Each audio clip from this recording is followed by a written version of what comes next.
Alors pourquoi niche sensorielle? C'est que lorsque un enfant arrive au monde, s'il n'y a pas une altérité auprès de lui, il n'a aucune chance de développer son programme génétique, même s'il est parfaitement sain.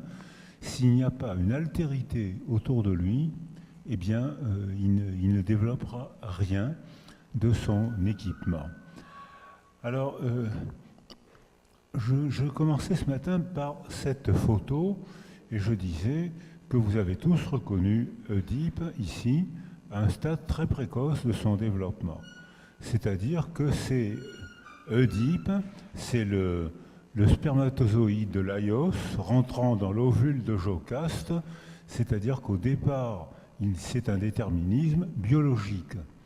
Parce que si ce spermatozoïde-là avait été éliminé, c'est peut-être pas Oedipe qui serait venu au monde, c'est si par exemple ce spermatozoïde avait été un X, c'est pas Oedipe qui serait venu au monde, c'est Oedipette.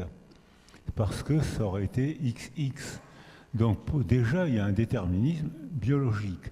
Mais pour arriver à Oedipe, il faut qu'il y ait une histoire, il faut qu'il y ait des événements qui soient mis en mémoire et surtout qui soient racontés.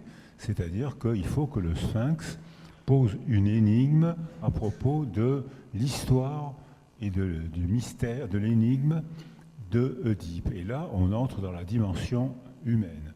Donc la jonction entre ce qu'on appelle l'âme et le corps dans notre culture cartésienne, occidentale, eh bien je pense qu'on va faire un pont entre les deux domaines hétérogènes et pourtant la médiation sera l'émotion et l'expression des émotions.